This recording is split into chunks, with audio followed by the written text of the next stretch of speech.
Welcome to Synergize, unscripted conversations where we explore the evolving role of the financial advisor in an emerging AI-driven world. Join us as we bring together thought leaders across a range of disciplines and industry experts, sharing insights designed to help RIAs thrive in the industry of tomorrow. Welcome back to Synergize. I'm Bill Capel, Director of Client Growth at TradePMR, a Robinhood company. And I'm Ryan Neal, Editorial Manager at TradePMR Robinhood, and you're listening to the Synergize podcast. And Bill, back with another episode, and I'm just going to get the elephant in the room out of the way right at the top. I'm not a golf guy. I grew up around golf. My dad actually worked for John Deere selling golf course equipment to the Lake Tahoe area. I did lessons and everything, but I just wasn't very good, and I don't play today. And I know it shocks many of my Florida coworkers who are, in the intersection of Florida and financial advice. There's also a whole bunch of golf, but I'm just not on board. But how about you? Do you play? Yeah, I loved playing golf. I played a lot when I was younger, after college for a couple of years, and then kids came along and that golf went right out the window. But as it turns out, my oldest son is a superintendent, was at a couple of different clubs. He's now back in North Carolina, which is one of the great locations here on the East Coast for golf. Well, what's interesting about our guest today, Ryan, as I think about this, is that not only is it challenging to go to a top school from an academic standpoint, but then to pick up a D1 sport, that's pretty impressive. And, both take tremendous amount of work and effort. And our guest today, Greg Wells, is really a special person. And he spent 3 years as a professional golfer here and throughout North America before he kind of transitioned and became an advisor with EP Wealth. Now, instead of navigating greens and fairways, he's a partner and a regional director for a company that's really aimed at helping clients achieve what matters most to them in life, and has really taken a tremendous step forward by applying a lot of what he learned in the golf world, which is what we want to explore today. Ew, I love that line, by the way. That was some good writing, and it wasn't me. I know Greg. He did one of our early articles for RA Reflections called "In Pursuit of the Perfect Round." You can check it out on our website today. It's a really good story. It was a big hit for us. But now we're excited to kind of get into the nuts and bolts of his life as an advisor. So, Greg, welcome to the podcast. Thank you, guys. Happy to be here. Appreciate your time. Well, we can also ask him a little bit about golf, okay? I mean, I don't get the chance. I don't get a chance often to talk to a professional golfer, so I'm going to slip a couple of those in, Ryan. Absolutely, yeah. I'm into it, and it's just throwing it out there because I love having you here and love your story. Even though I'm not a golf guy, I thought the whole thing is fascinating to me. For anyone that didn't read the story, Greg, do you want to maybe just start off telling a little bit about yourself and your journey from, as Bill said, from the greens to the boardroom, I guess? Sure. So, I grew up and golf was my whole life, right? My dad was club champion, took me to the course every day, junior golf, high school golf, eventually got a college golf scholarship and played at UC Santa Barbara, and then played for a few years after school. So I kind of lived and died golf. I thought that's what I wanted to do with my life, and I gave it 110%. And around 25, 26 years old, just wasn't good enough at that point to make a living on it, and actually saw quite a few people that didn't have a great time making a living off of it through that journey. So, transitioned into the financial world. I've been at EP now for 16 years. Been a really fun journey, kind of learning the business, gathering clients, still have quite a niche with PGA Tour players and Champions Tour players as clients as well. And like you said, learned a lot along the way about failing on the golf course, but learning throughout that journey. And that's definitely, carried over into the financial world. And I think led to some of the success I've had as well. So Go Gauchos, by the way. That's where you and I have a connection, is that's right. We're UC Santa Barbara grads. There you go. That's right. Hey, I wanted to jump in here, Greg, because you said something, and it kind of goes back to that comment around when you made that transition. What I thought was fascinating, I learned this when I read the article, which is why I encourage all of our listeners to read this article. It's really interesting, And when you started to talk about golf as a career, you said something to this effect, which it wasn't about whether it was possible, it was probable. And that really, I thought, was extremely interesting from a mindset standpoint. How did that recognition of not just being possible, but being likely, probable, this is what I'm going to do, when did that hit you when it came to being a financial advisor? So, I mean, when you're growing up golfing, you have to believe like I'm going to make the high school team. I'm going to make the putt. I'm going to win the tournament. I'm going to make a college team. I'm going to get a scholarship. I'm going to be the captain of the team. And then when you decide I'm going to go pro, like I'm good enough to play on the PGA Tour and make a living. And even if you just have to tell yourself, fake it till you make it, that's what we as golfers do, right? I don't have it today, but I'm going to make it. I'm going to pull it off. And I think you kind of have that same mindset as a financial advisor, right? I have zero in assets and I need more. And this person I meet, I'm going to convince them to work with me and tell their friends about me and introduce me and continue to grow. So, I mean, whether you're lying to yourself or you're just trying to be a positive glass half full person, I think that's kind of the mindset I've always had, Bill, is, we look at things that way. So I don't know if that's answering your question or kind of the road you were referring to, but that's kind of what comes to mind. No, I think you absolutely answered the question.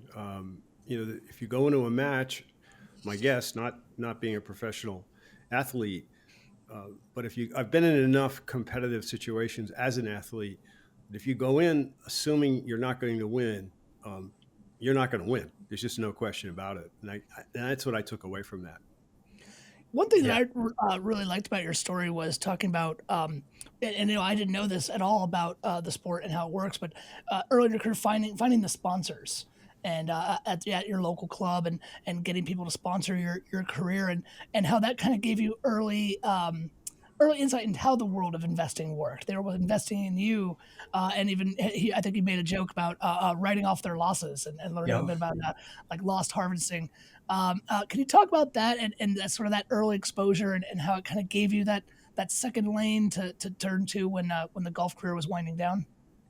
Yeah. So I mean, like I said, you want to play golf, and as you get started, you realize it's expensive. I need flights, I need hotels, I need lessons, I need equipment, and we just didn't have the means for me to do all that on my own. So you kind of start at the club and you tell the story. I'm going to go professional. I'm going to go to Q school and try to get my tour card. If I don't make it, I'm going to play mini tours and travel around the country and Mexico and Canada and try to make money. And here's my business plan. I think I'm going to play 20 events and I need X amount of dollars to pull that off. And I'd love to have you be a part of it. And you're also sharing with people along the way, hey, I played great here, but I struggled there. And they're kind of coming on the journey with you. And then, like I said, some of the people that helped me were in the financial world. So one of my sponsors was an accountant, and he said, hey, if we create this corporation, if investors lose money with you, then they can get a tax deduction. And obviously I didn't have to worry about taxes because I wasn't making any money, but I knew tax deductions were good. And it's something, as I tried to convince people to invest in me, here's the silver lining if it doesn't work out, that you can also get benefits from.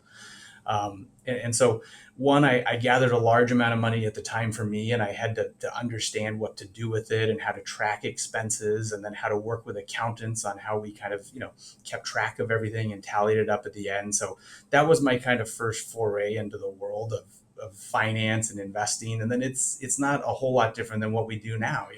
Here's my story on how I invest money and can help you save on taxes and different things as an investment advisor. And come with me and be part of this journey at EP Wealth. So it's funny how much correlation there is. One of the things you mentioned in the article was the similarities between, your golf journey and your journey to become an advisor. And you phrased it this way: both deal with the pursuit of perfection without achieving it. Share with us that parallel in terms of what it meant for you in golf and what it means as an advisor helping people, invest their money to help them achieve what's important in life. Sure. So, I mean, you're always chasing the perfect round. I've had a few great rounds in my life where even then you're not quite perfect. I could have made that putt. I could have hit that one shot better, even though I shot the course record or I shot my career best. There's always, it could have been a little better, and I got to get back and practice and work on that next thing. I think it's also how you're dealing with when it's not perfect, because most of the time it's not. Most of the time you're not playing well or you're not at your best, but you still need to make a check. You still need to make the cut, and so you're learning how to deal with things when they're not ideal. Right? It's windy, it's rainy, you're tired, you don't like the course, whatever it is, and investing's kind of the same way. Hey, we're a little worried about inflation, we're worried about interest rates, we're worried about the unemployment number, but we have to kind of keep going forward to get that rate of return. We need to make your plan work. And so you're kind of trying to always do the best with what you have that day or what you have at that time. And it's never perfect. And I think when things seem perfect as an investment advisor now, that's when you kind of get a little worried, right? The market's too high, the water's too calm. Now we're a little scared. So it's also about just kind of enjoying that journey and making the right decisions at tough times. I think is what it all comes down to, both in golf and investing. Well, can you tell us a little bit about the work you're doing now? What do you think sort of sets you apart, besides obviously your sort of unique background career? The work you're doing with your clients today, what sets you apart and how you serve them? Yeah, I mean, again, without getting too into the weeds of EP Wealth and what we do, we're a very heavy tax planning focused firm, and also me as an individual. And when I say tax planning, investments are just so often tied to taxes. I'm worried about the market, but I don't want to pay capital gains. I need money, but I want to take it out tax efficiently. I want to leave money behind to my family or my friends, but I want them to pay as little tax as possible. Right. So it's important to pick a good stock. Should we pick Apple or Google or Pepsi or Coke? That's part of it. But how you deal with the tax side of it, I think is really important. I think it's something that very few advisors feel super comfortable talking about, and I think that's kind of what makes us unique here at EP Wealth. So it's planning first, it's tax first, and the investments are important. But I think those are the big things that people really gravitate to, that most advisors don't talk in depth about. And following along that, Greg, golf is the kind of sport that takes a lot of dedication, a lot of practice, a lot of discipline. Better than most. Obviously, you played competitively in college, high school, college, since you were a young boy, and I'm sure that, like many professional golfers, you were on that driving range every day, hitting shot after shot after shot, with a really disciplined approach and grinding it out. And I think that's language you have used in the article about this notion of grinding it out every day. When you made this transition from golf, I think your first, quote, non-golf career was started at a company called Paychex, if I'm not mistaken. That's right. And you were selling.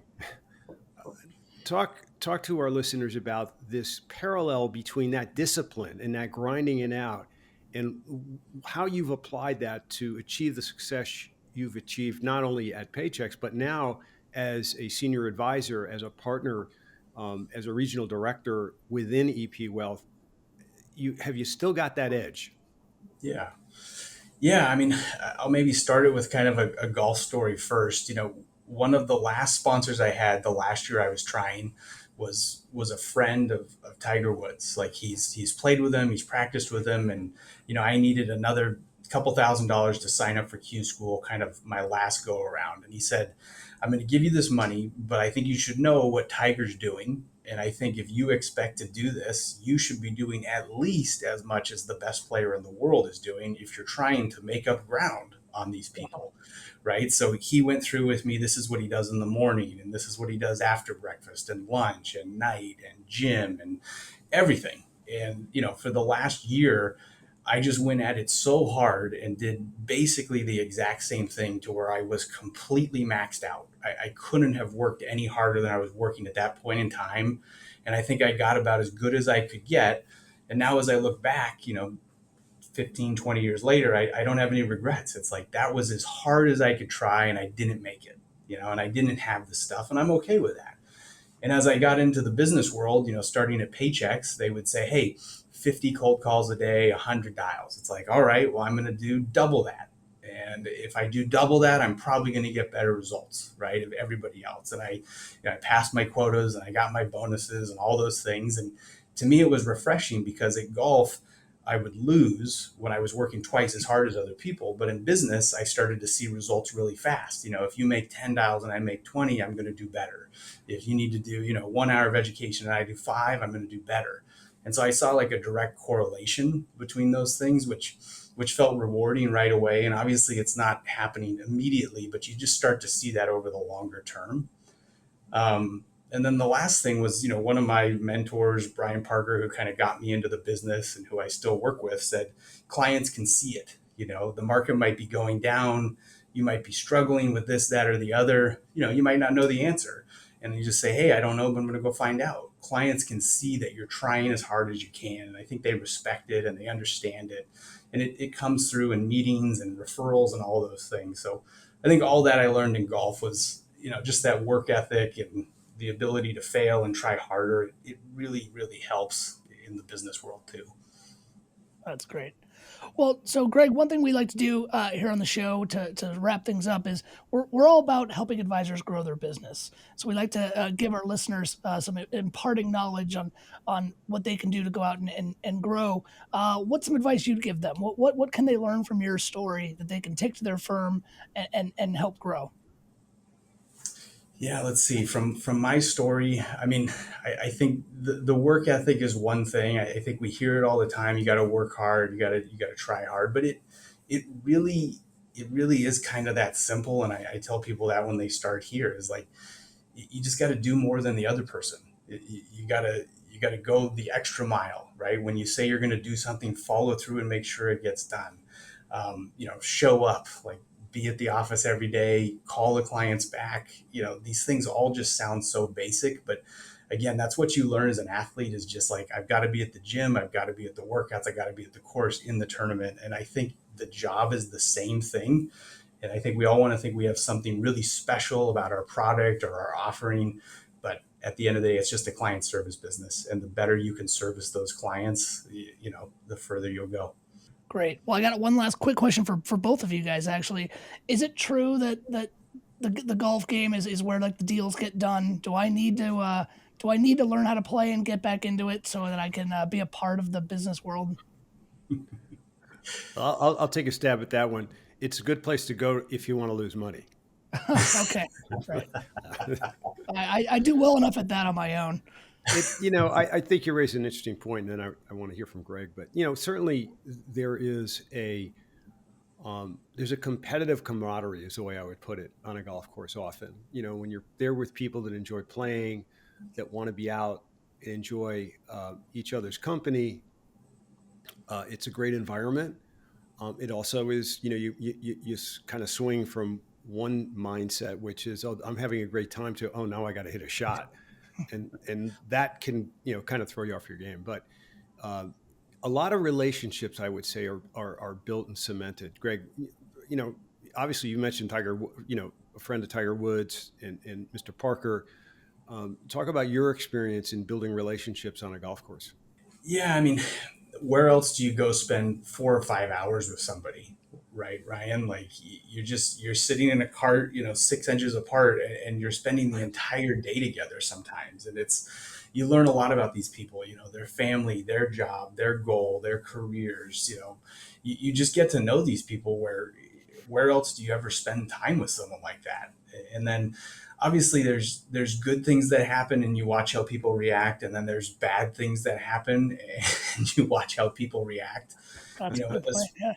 Especially in tournaments, for those of us that still take it pretty seriously, the tournaments are high pressure and high stress. And there's very few times in life, I think, where people get under that amount of stress than like a club championship coming to the last hole. There's 4 of us that can win. And you see how people react to that and how they react when they fail or they succeed. And you just really get to know these people in those spaces. So to me, it's an amazing place to to meet people, to make friends, to do business, all those things. So I'd recommend it, although it does drive up your blood pressure.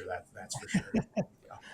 Right on. Well, I'm more of a bowling kind of guy. Monday night, we gotta log off because Monday night is my bowling league night.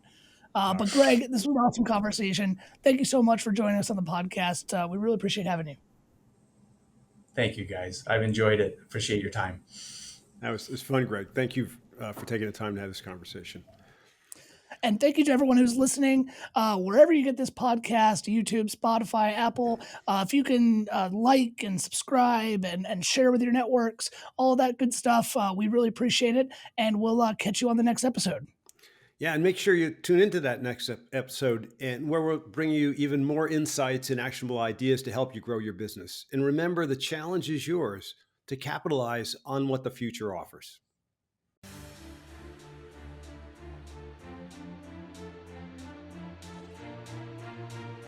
If you want to join the conversation or connect with us, please visit us at synergizepodcast.com. This content is provided for general information purposes only. The views expressed by non-affiliated guest speakers are their own and do not necessarily reflect the opinion of TradePMR or its affiliates. TradePMR and its affiliates do not endorse any guest speakers or their companies and therefore give no assurances as to the quality of their products and services. This channel is not monitored by TradePMR. TradePMR does not provide investment advice, tax advice, or legal advice. TradePMR is a member of FINRA and SIPC. TradePMR Inc. is registered with the Securities and Exchange Commission, SEC, and the Municipal Securities Rulemaking Board, MSRB. TradePMR provides brokerage and account services to registered investment advisors. Custodial services provided by First Clearing. First Clearing is a trade name used by Wells Fargo Clearing Services, LLC. Member SIPC, a registered broker-dealer and non-bank affiliate of Wells Fargo & Company.